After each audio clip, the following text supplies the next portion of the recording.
in the little village called Algestrel. At the time of the apparitions, there was 25 homes. It's near the parish. We're like a half a mile from the parish church. And this is where the children were born and raised. Here we're next to a wall where the famous photo of the 3 shepherd children was taken. At the time of the apparitions, Lucia was 10 years of age. Her cousins, Francis, was 9, and Jacinta was 7. And they lived in this house. Francis and Jacinta lived in this house. And also Francis died in this house.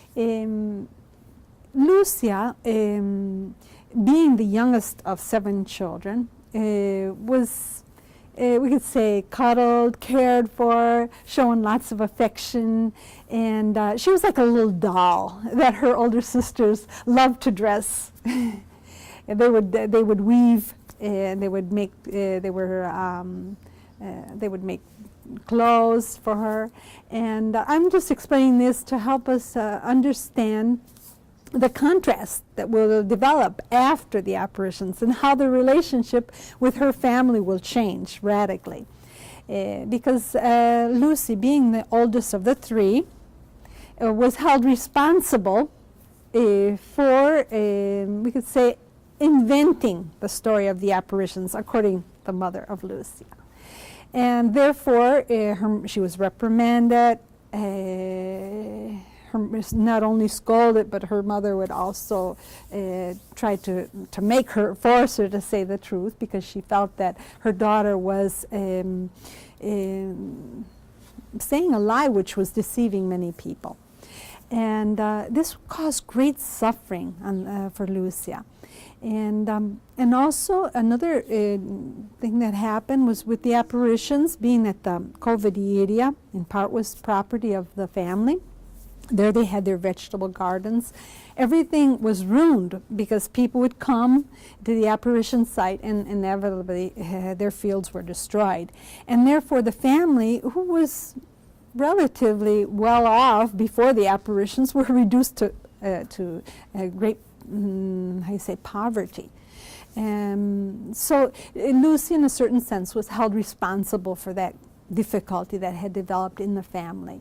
And so this, I'm explaining this to help us understand how difficult it was for Lucia, and how it costed her a lot to say the truth. It would have been so much easier for her to say at a certain point, I've invented it all. In fact, she was almost tempted to do so. But little Jacinta said, but if you say it's a lie, you'll be saying a lie. You see, it was so important for the mother of Lucia that her children would always say the truth. In fact, she taught them to say the truth at all costs. It helps us to see that there is truthfulness in the testimony that Lucia gives, because she had to pay a great price. Francis and Jacinta were the youngest of 9 children. Lucia, when she knew her little cousin, when she was little, when she'd come to play at their house, said that Jacinta was rather spoiled. You see, Jacinta had a very determined character. She knew what she wanted, and she had to have what she wanted at all costs. In this room, in this bedroom, is actually where Francis passed away on the 4th of April, 1919. We can say that it's also a very special place for the fact that Our Lady had appeared in this very bedroom. During his illness, Our Lady appeared one day when little Jacinta was visiting him. So they were both present at this apparition.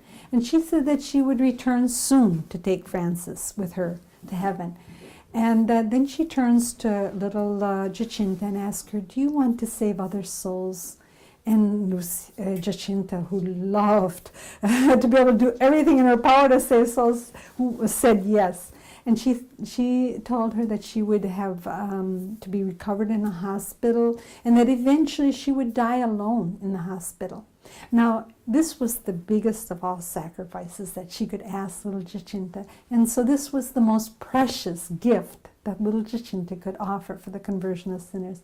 And she accepted this grave sacrifice. Both Francis and Jacinta were victims of the Spanish flu.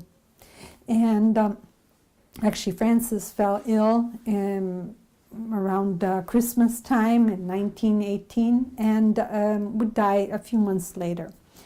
Our Lady had said that she would come to take him, and on the night of the 4th of April, his mother was present. She was here next to his bedside, and little Francis says to his mother, Mother, look at the light." And her mother turns towards the door to look at the light that he was talking about.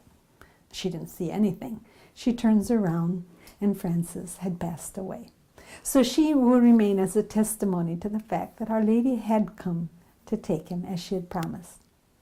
Another thing that's very, very important to know is that these children suffered without ever complaining.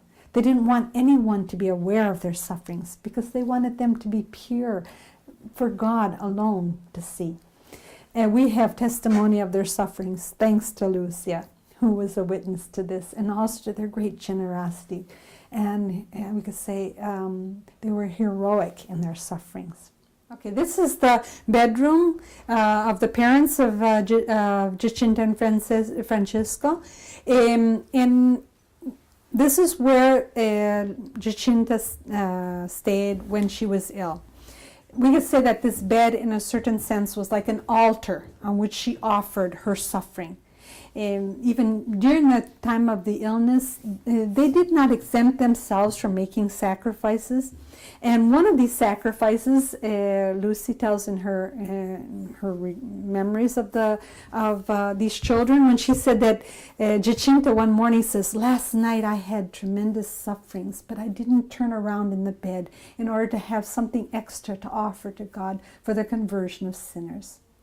Their generosity in suffering is just amazing, because normally when a person's suffering, they try to find every means in order to be lightened from their sufferings. Instead, they saw in this a very, very powerful instrument for the salvation of souls.